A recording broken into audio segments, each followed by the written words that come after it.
धर्मेंद्र प्रधान का इस्तीफा एक ऐतिहासिक जीत है, एक बहुत बहुत बड़ी जीत है एक ऐसे आंदोलन के लिए जो अभी हाल में शुरू हुआ, यानी कॉकरोच जनता पार्टी अभी शुरू हुई, अभी मैदान में उतरे और अब इतना बड़ा इस्तीफा हो गया। एक सरकार की हनक खत्म हो गई। ये सरकार के नेता, मैं राजनाथ सिंह की बात कर रहा हूँ, वो कहते थे कि ये यूपीए सरकार नहीं है, एनडीए सरकार है, एनडीए सरकार में इस्तीफा नहीं होता। हालांकि घमंड की बात नहीं है, क्योंकि अगर आपने गलती की है या आपसे गड़बड़ हुई है तो आपको जिम्मेदारी लेते हुए इस्तीफा देना चाहिए। लेकिन इन्होंने खुद को ऐसे पिच किया कि नहीं, हम लोग इस्तीफा देते नहीं हैं, तो एक तरीके से वो हनक खत्म हुई। और जो अभिजीत दीपके ने कहा कि झुक जाती है दुनिया, झुकाने वाला चाहिए, वाकई में ये ऐसा साबित हुआ। नमस्कार, मैं हूं दिबांग, आप देख रहे हैं दिबांग ऑफिशियल। इसको सब्सक्राइब जरूर करें। तारीखें देखिए। चीफ जस्टिस ऑफ इंडिया 15 मई को उन्होंने कहा कि युवा जो हैं वो कॉकरोच जैसे हैं, कॉकरोच हैं। और 16 मई को अमेरिका में बैठे अभिजीत दीपके ने कॉकरोच जनता पार्टी शुरू कर दी। शुरुआत में उस पर रोक लगी, फिर उसमें रोक हटी। कॉकरोच एक्स पे तो पूरी बैन हो गई, कॉकरोचेस बैक फिर से वापस आया। और बात हुई कि वो भारत आ रहे हैं, उसमें भी ये हुआ कि भारत आएंगे तो गिरफ्तार हो जाएंगे। 6 जून को वो भारत पहुंचे। यहां से एक तरीके से असमंजस की स्थिति में रही सरकार। करना क्या है, इसको हैंडल कैसे करना है। ओवर कॉन्फिडेंट सरकार, पूरे कंट्रोल में सरकार, मीडिया पूरी तरह से उसके साथ, जुडिशरी भी उनके साथ। इतनी माइटी सरकार, इतनी बली, महाबली सरकार, और छोटी सी ये एक पार्टी का आदमी वहाँ पहुँच रहा है, तो हैंडल कैसे करना है। तो उनको लगा कि इस पर ज़्यादा अटेंशन देने की ज़रूरत नहीं है, इसको हम लोग ज़्यादा ध्यान देंगे तो ये इसमें और ये गुब्बारा है, इसमें और हवा भरेगी, इसको निकल जाने दो। उन्होंने परमिशन दे दी। जंतर मंतर में पहुँचे। मैं शुरुआत में गया था तो बहुत कम लोग इकट्ठा थे। जिस तरह से लोग इकट्ठा थे, वहाँ देखने वाले उनका एक तरीके से मजाक बनाते थे कि ये लोग हैं, देखो इन लोग क्या करेंगे। जिस तरह के वहाँ लोग पहुँचे हुए थे, जिस तरह के उनके कपड़े थे, ये देखकर वहाँ कहा गया। और जो गोदी मीडिया है, उनके लोगों ने भी उसका एक तरीके से मजाक ही उड़ाया, उपहास भी किया।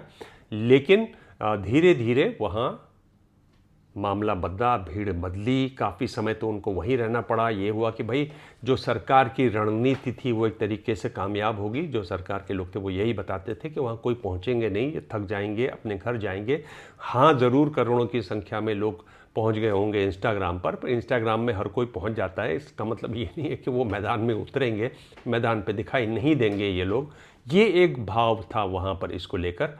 और फिर एक बड़ी जो बात हुई, वो सोनम वांगचुक वहाँ जुड़े। सोनम वांगचुक ने वहाँ अपना अनशन शुरू किया। मैं आपको तारीख बताता हूँ कि सोनम वांगचुक को 18 तारीख को वहाँ से उठाया गया। अब इसकी कहानी सुन लीजिए। सोनम वांगचुक जब वहाँ पर जुड़े तो लोगों का वहाँ जुटना शुरू हुआ। देश के दूसरे हिस्सों से, खुद दिल्ली से, दिल्ली के आसपास के इलाकों से लोग वहाँ लगातार पहुँचना शुरू हुए। एक चिंता हुई, चिंता की लकीर सरकार के माथे पर। क्या करेंगे लोग। फिर भी सरकार ने कहा ठीक है, सोनम वांगचुक की वजह से वहाँ पहुँच रहे हैं, बाकी लोगों को इतना जानता नहीं है, सोनम वांगचुक को उठा लेते हैं। सोनम वांगचुक को उठा लिया गया। उठाने से पहले जो सरकार का जिस तरह का तंत्र है, जिस तरह से सरकार काम करती है, जिस तरह से उसमें गोदी मीडिया मदद करती है, जिस तरह से सोशल मीडिया पर वो चीज़ों को उछालते हैं, ये तो चीनी हैं, चीन की मदद करते हैं। लद्दाख में भी इन्होंने यही किया, हिंसा भड़काई, नेशनल सिक्योरिटी एक्ट इन पर लगा, ये 170 दिन के जोधपुर की जेल में ये रहे। ये सारी बातें वहाँ लगातार कहीं कहीं उनको बदनाम करो और उनको फिर उठा के ले जाओ। और फिर ये कैलकुलेशन थी, अब तो ये ख़त्म हो जाएगा। सोनम वांगचुक की वजह से ये चल रहा था, ये ख़त्म हो जाएगा। यहाँ फिर एक बड़ा बदलाव देखा गया लगातार, और मैं लगातार गया इस दौरान। वहाँ पर भीड़ बढ़ती गई। सोनम वांगचुक के वहाँ से हटने के बावजूद जिस तरह के वहाँ नेता थे, किसी में कोई करिश्मा नहीं, कोई भाषा नहीं, कोई कुछ नहीं, फिर भी भीड़ स्वतः स्फूर्त बढ़ती गई। और क्या कह रही थी भीड़, मैंने लोगों से जब बात की, इन्होंने जो मुद्दा उठाया है हम उसके साथ हैं। हम इनको इतना नहीं जानते हैं लेकिन मुद्दा बहुत सही उठाया है। इन्होंने जो पार्टी बनाई है वो सही, ये भी बात कहने वाले लोग थे। तो ये एक बड़ा एक तरीके से बदलाव आया और एक कॉन्फिडेंस आया इस मूवमेंट को। जिस तरह की हताशा थी उनके चेहरों पर, उसमें एक गुस्सा भी नज़र आया, उसमें एक कॉन्फिडेंस भी नज़र आया जब उन्होंने पाया कि सोनम वांगचुक को हटाए जाने के बावजूद भी भीड़ जमी हुई है। सरकार को कॉन्फिडेंस था कि नहीं, अब जो अगला बड़ा मैच होगा, अब जो एक बड़ा द्वंद्व होगा, एक जो अगला हमारा सामना होगा, वो हमारा इनसे होगा जब ये संसद मार्च करेंगे। वो सोनम वांगचुक को जब उठाया गया उसके 2 दिन बाद 20 तारीख को था। 20 तारीख को पूरी तैयारी थी। उससे पहले लगातार खबरें आती थी कि पुलिस वाले वहाँ पर आएंगे, आंसू गैस लगाएंगे, पानी की बौछार होगी, सबको वहाँ से क्लियर कर दिया जाएगा। सरकार ने वो नहीं किया। सरकार ने कहा ठीक है, इनको आने दो 20 को, हम लोग 20 को इनको झेल लेंगे। 20 तारीख को जिस ब्रूटैलिटी से, जिस बर्बरता से उन्होंने हमला किया कांग्रेस जनता पार्टी के लोगों पर, आम लोगों पर जिस तरह से हमले हुए, महिलाओं पर, और हमला करने वाले पुलिस के लोग, बहुत सारे मास्क लगाए हुए लोग, ऐसे लोग जो शायद पुलिस के नहीं थे, बाहर से आए हुए लोग, क्योंकि उनकी दाढ़ियाँ थीं कईयों की, पुलिस में दाढ़ियाँ अलाउड नहीं होती हैं, ये लोगों ने बताया। वो लोग, उन्होंने आके जिस तरह से डंडे बरसाए, जिस तरह से दुर्व्यवहार किया महिलाओं के साथ, पुलिस के अधिकारियों ने, ये मौजूद है वहाँ पर, कैमरा मौजूद है, कैमरे के सामने जिस तरह से लड़कियों को चांटा मारा, जिस तरह से पिटाई की, हमने देखा भरत की तस्वीर, कितनी मुस्तैदी से नागपुर का वो लड़का खड़ा रहा, अपनी टी शर्ट इधर से मार रहे हैं, इधर से मार रहे हैं, 4 लोग मिलकर उसको डंडे से मार रहे हैं, और वो खड़ा हुआ है और वो क्या कह रहा है, मारो सर। जैसे ही वो कहता है मारो सर, डंडे अचानक रुक जाते हैं, बौने पड़ जाते हैं। फिर वो बार बार चिल्लाता है मारो सर, जान से मार दो। ये जो तस्वीरें आई, ये इतनी मजबूत थी, इतनी शक्तिशाली तस्वीरें थीं। इन्होंने एक तरीके से जनमानस को झकझोर दिया। और ये जो कहा जा रहा था कि भाई अब जंतर मंतर पर पुलिस का कब्जा हो गया है, वहाँ साफ हो गया है, वो अचानक पीछे हटे। लाखों की संख्या में जो लोग जुटे यहाँ पर, आंसू गैस की गोले चले। ऐसा कभी, इसकी कभी उम्मीद नहीं थी कि इतने लोग अचानक स्वतः स्फूर्त आ जाएंगे। ये पॉलिटिकल सिस्टम के लोग हैं, ये बात समझते हैं कि अगर वहाँ भीड़ पहुँचनी है तो जी कितनी बसें लगी होंगी, कौन कौन बसें लाएंगी, कौन कौन से रूट से आएंगी, ट्रेन हम कौन सी बुक करवाएं। ये वो नहीं था, ये अपने आप लोग चले आ रहे हैं, दूर दराज इलाकों से चले आ रहे हैं। क्या है उनके बैग में? एक चादर है, कुछ दांत साफ करने का सामान है, एक छोटा सा बक्सा है, उसमें क्या है, मूंगफलियाँ रखी हुई हैं, एक हरी मिर्च रखी हुई है, थोड़ा सा अचार रखा हुआ है। ये क्या है? सर ये हमारा खाना है, दोपहर का खाना और रात का खाना, फिर अगले दिन चले जाएंगे हम। ये जो वहाँ पहुँची और ये जो संदेश पहुँचा, ये एक बहुत बड़ी जीत थी, एक बहुत मार्मिक क्षण था भारत के, अगर आप देखें पॉलिटिकल इतिहास में, कि इतने दूर दराज से लोग आ रहे हैं। डेमोक्रेसी का सच्चा मायना क्या होता है, ये उसको दर्शाता हुआ एक क्षण था भारत की राजनीति में, भारत के इतिहास में। इसके बाद से लगातार असमंजस की स्थिति में रही सरकार। अब दूसरी तरफ एकदम कॉन्फिडेंस आ गया कि हमारे साथ लोग हैं। 20 तारीख को लोग आए, अब 21 को आएंगे क्या? 20 की रात से ही जैसे ही ये खबर फैली कि उनके साथ मारपीट हुई है, आंसू गैस के गोले छोड़े गए हैं, दिल्ली आसपास के लोग वहाँ बड़ी संख्या में, मैं था उस दिन जंतर मंतर पर, वहाँ जुटे ये दिखाने के लिए कि हम लोग आपके साथ हैं। एक तरीके से सरकार वहाँ ठिठकी। बातचीत हुई, 20 तारीख को ही बातचीत हुई मंत्री जी के घर पर, नड्डा साहब के, जेपी नड्डा साहब के घर पर बातचीत हुई। उनको बैठा के रखा गया, 5 घंटे बैठे, पर जब बातचीत हुई कि 10-12 मिनट की। फिर इन लोग जब लौट के आए, इन्होंने कहा कि हम आपके घर नहीं आएंगे, न्यूट्रल वेन्यू पर बातचीत होनी चाहिए। न्यूट्रल वेन्यू पर बातचीत होनी चाहिए, सुनने में सही लगता है, लेकिन एक तरीके से ये दिखाता है ताकत। हम तय करेंगे कहाँ बातचीत होगी। सरकार को कहना चाहिए था नहीं हम तय करेंगे, आप नहीं तय करेंगे। सरकार झुक गई वहाँ। सरकार पहुँची कॉन्स्टिट्यूशनल क्लब। आप अगर कॉन्स्टिट्यूशनल क्लब चलकर जाते हैं तो आप एक तरीके से वो जो पार्टी है CJP, आप उसकी बात मानते हुए नजर आते हैं। आप पीछे हटते हैं, आप झुकते हैं। वो सरकार ने पहली बार झुककर दिखाया। फिर भी ये लगता था कि सरकार झुक तो ज़रूर रही है, लेकिन जिस तरह का कनेक्शन है धर्मेंद्र प्रधान का, जिस तरह के उनके संबंध है आरएसएस से, उनके पिताजी की भी रहे, जिस तरह से संबंध है उनके प्रधानमंत्री से, वो मेरे ख्याल से इस्तीफ़ा नहीं देंगे। वो तो अभी भी किसी तरह से बचे रहेंगे। हालांकि दूर से देखो, हट के देखो तो यही लगता था कि उनको जाना पड़ेगा, क्योंकि और कोई चारा है नहीं। लगातार इन लोग जुटे हुए हैं। आपने देखा होगा कल रात जो मैंने अपना वीडियो किया वहाँ से, उसमें भी लगातार लोग यही कह रहे हैं कि नहीं, उनको जाना ही पड़ेगा और कोई रास्ता है नहीं। कोशिश दूसरी क्या हुई, सोनम वांगचुक का हड़ताल टूटी। सोनम वांगचुक ने ये इस्तीफे की मांग जो थी वो नहीं रखी अपनी मांगों में। एक तरीके से सोनम वांगचुक ने उसको छोड़ा, तो फिर ये थोड़ा सा आवाज़ आई, हवा उठी कि भाई लगता है सोनम वांगचुक अलग हो गए। लेकिन जिस तरीके से संभाला इस आंदोलन को इन नेताओं ने, अभिजीत दीपके ने, उसमें बड़ी बात क्या रही कि लोगों का लगातार मिलता जन समर्थन, हर रोज़ लोगों की संख्या बढ़ती जाती थी। उससे सरकार विचलित हुई। सरकार को समझ में नहीं आया।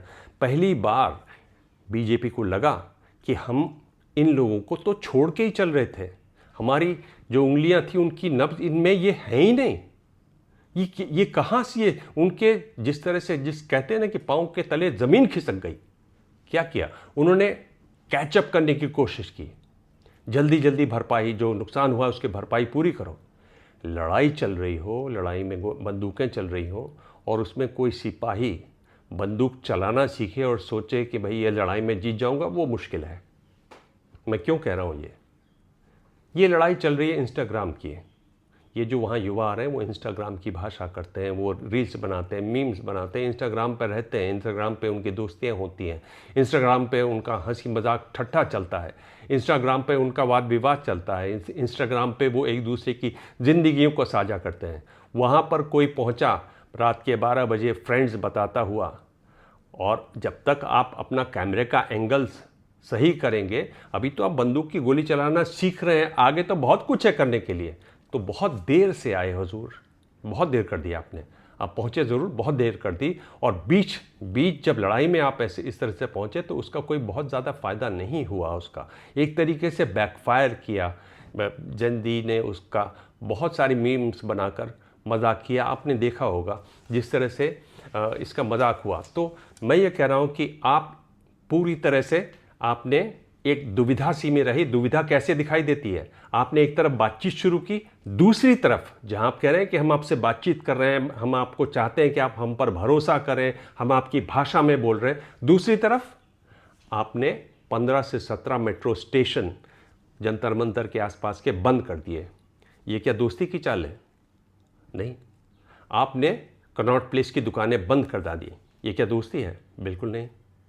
देश भर से लोग, नया ज़माना है देखिए ना, देश भर से लोग ज़ोमैटो से, स्विगी से वहाँ खाना भेज रहे थे लोगों को, आंदोलनकारियों को, वहाँ मौजूद लोगों को। मैंने देखा इतना खाना वहाँ पर आ रहा था, लगातार आते जा रहा था। हर बार मैं जब भी बाहर निकलता था 10-12 स्विगी और ज़ोमैटो के राइडर्स जो हैं टू व्हीलर्स पर खाना लिए खड़े रहते थे, वहाँ से आते थे वॉलंटियर्स और खाना ले जाते थे। आपने उस पर रोक लगा दी। आप खाना रोक रहे हो, आप दुकानें बंद कर रहे हो, आने जाने की आप जो व्यवस्था है वो बंद कर रहे हो।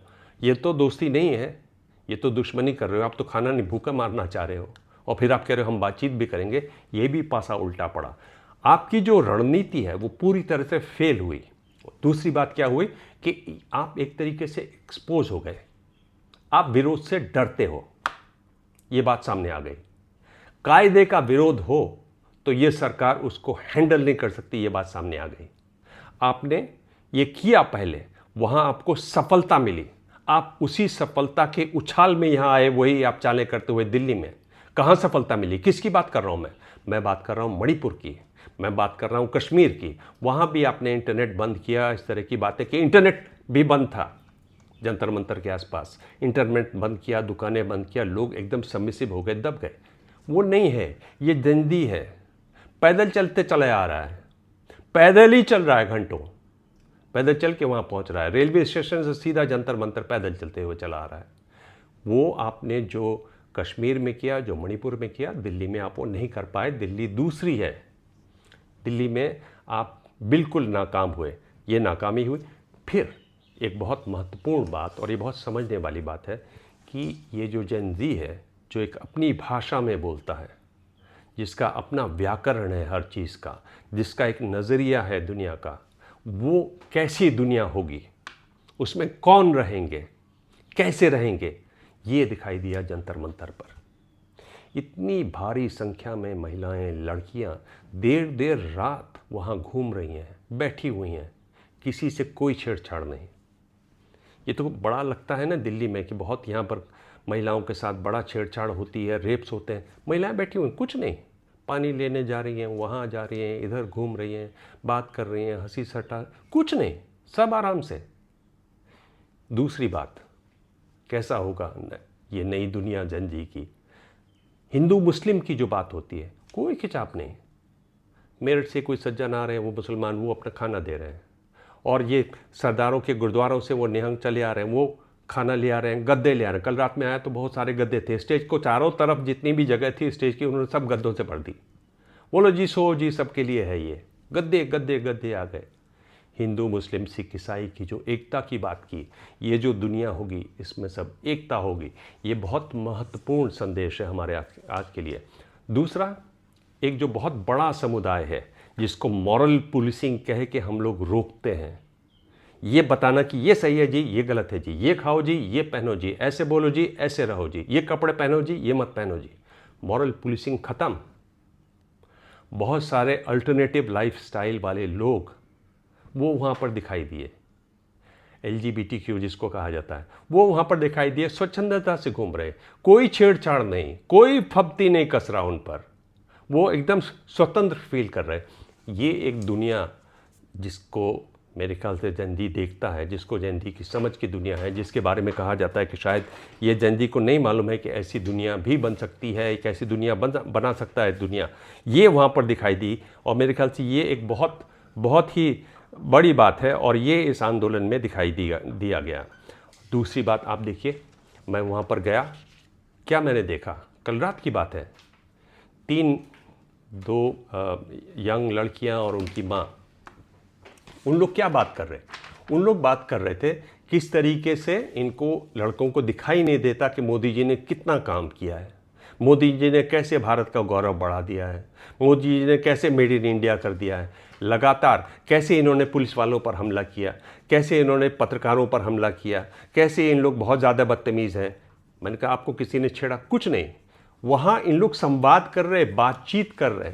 वहाँ जो जेन ज़ी के लड़के लड़कियाँ थे, वो, मैंने कहा कि इसको डिबेट की तरह कीजिए, जो आपको कहना है आप कहिए, जो आपको कहना है आप कहिए, बीच में मत रोकिए, एक दूसरे की बात सुनिए, जवाब दीजिए। वो बहुत ज़्यादा एग्रेसिव, ये 3 लोग वहाँ एग्रेसिव हो रहे हैं, कम से कम 30-40 वहाँ पर जेन ज़ी के लोग खड़े हुए हैं, उनके साथ एग्रेसिव हो रहे हैं, बात कर रहे हैं। हाँ हाँ, ऐसे नहीं होता, इस टोन में, जिस तरह से इनका टोन रहता। और उसके बावजूद उनकी बात वहाँ सुनी उन्होंने, उनका जवाब दिया उन्होंने, हर बात का उन लोग जवाब दे रहे थे, उनके पास बोले नहीं बन रहा था। तो व्हाट्सएप यूनिवर्सिटी का जो ज्ञान था वो वहाँ पर दिखाई दिया, और व्हाट्सएप यूनिवर्सिटी के ज्ञान को ये काउंटर करते हुए दिखाई दिए। यही नहीं हुआ, घरों में, ड्राइंग रूम्स में ये लड़ाई हुई। कितने ही लोगों ने मुझे बताया, लड़कों ने, लड़कियों ने, कि वो अपने घर से लड़कर आए। एक लड़की ने बताया, 11वीं में पढ़ती है, उसने बताया कि वो अपने माता पिता दोनों से लड़की आई है। मैंने बोला क्यों आप लड़े, उनको क्यों नहीं बताया? बोले सर वो अंधभक्त हैं। अपने पेरेंट्स के बारे में लड़की बोली, वो अंधभक्त हैं, वो हमारी बात नहीं समझेंगे, मैं तो उनसे लड़कर आई हूँ। कल हमें एक महिला मिली, प्लैकार्ड लिया हुआ था, बोला उस प्लैकार्ड में, sorry I voted for this anarchy, इन लोगों को मैंने वोट दिया। उसने कहा कि मैंने बेटे से बात की, बेटे से लड़ी बहुत, और उसके बाद मुझे अब उसकी बात समझ में आती है, मैं माफ़ी मांगने आई हूँ कि मैंने बीजेपी को वोट दिया। मेरे ख्याल से एक ये बहुत बड़ी बात है कि एक नए किस्म की दुनिया बनाने की कोशिश में हैं ये लोग। ये नई दुनिया कैसी होगी, ये सामने एक आती है, और ये नई दुनिया ऐसी होगी जो इंक्लूसिव होगी, जिसमें सब लोग होंगे एक साथ, जिसमें कोई हिंदू मुस्लिम नहीं होगा, जिसमें कोई लड़का लड़की वाला भेदभाव नहीं होगा। ये मुझे तो बहुत ही पॉजिटिव सी दुनिया लगी, मुझे तो बहुत ही अच्छी सी दुनिया लगी। और दूसरी बात, अब जो आगे की अगर हम बात करें, तो एक बड़े अगर आप देखें तो भारत का इतिहास, जो भारत एक नई रोशनी है एक तरफ, दूसरी तरफ जो सामान्य स्थिति से, सामान्य गति से, सामान्य कमज़ोरियों से चलने वाला देश है, एक तरफ एक नई रोशनी है, साफ दुनिया है, और लिटरली साफ है, लिटरली साफ है। मतलब मैंने कल देखा कि 4-4, 5-5 बैच में, और अनजान लोग, नए नए लोग, गाड़ियों से निकलते लोग बड़े बड़े पॉलीथीन के बैग लिए वहाँ जो गंदगी पड़े हुए थे वो उठा रहे थे वहाँ। हम लोग तो कूड़ा फेंकने के मास्टर हैं, दुनिया भर में हमारी आलोचना होती है, भारतीय सबसे आते हैं कूड़ा करके चले जाते हैं। ये मैंने ट्रेन में जब देखा, जब मैं यूरोप में घूमता हूँ, मैं हमेशा ये जापानीज़ में देखता हूँ, आते हैं हर चीज़ बटोर के ले जाते हैं। वर्ल्ड कप के मैचेस में भी आप देखिए, हर चीज़ बटोर के अपने साथ ले जाएंगे कि लोग क्या कहेंगे, जगह जैसी थी वैसी रहनी चाहिए।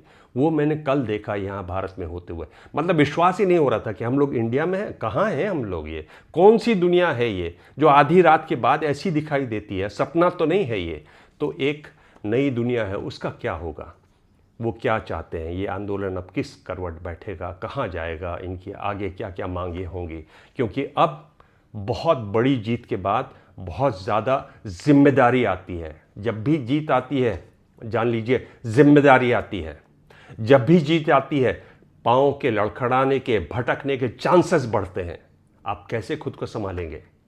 आप तो अभी भी आए हैं, इतनी बड़ी जीत आपने हासिल की, इतने साल से राजनीतिक दल जो लड़ रहे हैं वो नहीं कर पाए जो आपने कर दिखाया। फारूक अब्दुल्ला से मैंने बात की, उन्होंने कहा कि हम तो फेल हो गए, हमारी सारी पार्टियां फेल हो गई विपक्ष की। ये लड़के हैं जो अब कुछ करेंगे तो यही करेंगे। फारूक अब्दुल्ला ने कहा, ये इंटरव्यू चला मेरे इसमें। तो अब आपके पास चुनौती वो भी है, कैसे आप अपने आप को संभालेंगे और आगे रास्ता चलेंगे, क्योंकि ये बहुत महत्वपूर्ण है। पूरी कोशिश होगी, आप देखिए, दूसरे किस्म की कोशिशें होंगी आपको भटकाने की, आपको लुभाने की, आपको खुश करने की, और वो सहना झेलना आसान नहीं होता। ये मैंने बार बार देखा है, बार बार कहा भी है। आप देखिए, बहुत सारे क्रिकेटर्स हैं, म्यूज़िक के ग्रुप्स हैं, वो अचानक एक पब में गा रहे हैं, सफल हो गए, दुनिया भर में सबसे सफल ग्रुप हो गए, जीसस से भी ज़्यादा पॉपुलर हो गए। मैं बात कर रहा हूँ बीटल्स की। और फिर 2 साल बाद आपस में लड़ाइयाँ शुरू, ग्रुप पूरा टूट गया, क्योंकि आप उस सफलता को संभाल नहीं पाए। आपने कितने ही प्लेयर्स देखे होंगे सफलता को संभाल नहीं पाते। वो चुनौती इनके पास होगी। दूसरी तरफ बीजेपी सत्ता दल, करोड़ों रुपए खर्च करके उन्होंने प्रधानमंत्री मोदी की एक इमेज बनाई है, और इन मीम्स ने उस इमेज में एक बहुत बड़ा धक्का लगाया है। आप कैसे उससे उभरेंगे? आप कैसे खुद को संभालेंगे? आप कैसे खुद को विश्वास देंगे कि हम जो रणनीति अपनाते हैं, हम जो चालें चलते हैं शतरंज की, अगर चेस का बोर्ड हो, हमारे जो गैम्बिट्स होते हैं वो हमेशा हमें जीत दिलाते हैं, लेकिन कैसे हम अब ये करेंगे खुद को इस्टेब्लिश? हम कैसे खुद में वो साहस लाएंगे, वो विश्वास लाएंगे कि मैं जो चाल चलने वाला हूँ वो सही जाएगी? असमंजस आपका लगातार दिखाई दिया। मैंने बताया कि एक तरफ आप बातचीत कर रहे थे, दूसरी तरफ जो बैरिकेड लगे हुए थे उनको आपने सड़कों पर गाढ़ा, पूरी आज वेल्डिंग चल रही थी वहाँ पर। तो आप कई ऑप्शंस को ले रहे थे, और उसके बाद आपने इस्तीफा दिया। आप पीछे ठिठके बैठे, हटे। आप आगे क्या करेंगे? आपके लिए बहुत बड़ी चुनौती है। हमारे लिए सजग रहकर, सब चीज़ों को सुनकर, सब चीज़ों को समझकर, बिना किसी पक्षपात के आप तक वो बात पहुंचानी, अपनी पूरी समझ के साथ, अपने पूरे अनुभव के साथ, ताकि हम जिस तरह से आंक रहे हैं चीज़ों को, हम जिस तरह से दिखा रहे हैं आपको, क्योंकि ये सीधा संवाद आपसे हो रहा है मेरा, आपको जो मैं दिखा रहा हूँ उसमें गलती ना हो, उसमें कुछ चूक ना हो, ये मेरी पूरी कोशिश रहेगी। मेरे से कहीं भी इधर उधर कुछ होता है तो आप नीचे कमेंट सेक्शन में ज़रूर मुझे कहिए, ये गलत कर दिया दिबांग जी आपने, आपको ये नहीं कहना था। आप मुझे कोई ठीक बात लगे आप कह सकते हैं कि भाई अच्छा किया, वो उसकी मुझे उतनी परवाह नहीं है। आप अच्छी बात को, आप जो सराहना है वो आप खुद ही रख लीजिए अगर आपको अच्छा लगे, क्योंकि आप इतने साल से मुझे देखते रहे, इसलिए मैं ये कह पा रहा हूँ कि उस चीज़ को, जो तारीफ़ है, जो तालियाँ हैं, उसको अपने पास रखिए। जो इधर उधर जाता है वो ज़रूर सामने लाइए, और वजहों के साथ लाइए, क्योंकि हम किस में विश्वास रखते हैं। हम जो भी मानते हैं, चाहे वो जो इधर की बात हो, उधर की बात हो, उसमें वजह होनी चाहिए, रीज़न्स होने चाहिए। आप रीज़न्स पेश कीजिए, ये जो तालियां बजती हैं, एक बहुत बड़े कुश्ती के गुरु होते थे, गुरु हनुमान।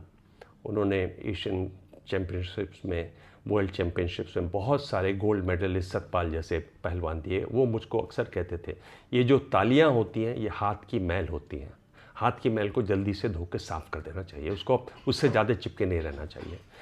आपको अगर मेरी बातचीत ये ठीक लग रही है, बताइए ये बात आपको कैसी लगी, तो मैं इस तरह की और बातचीत कर सकता हूँ। आप चैनल को सब्सक्राइब कीजिए। मुझे बार बार मेरी जो टीम वाले कहते हैं कि आप ये भूल जाते हो सब्सक्राइब करना। मुझे लगता है कि अगर मेरी बात ठीक लगी रही है तो आप सब्सक्राइब कर ही लेंगे उसको।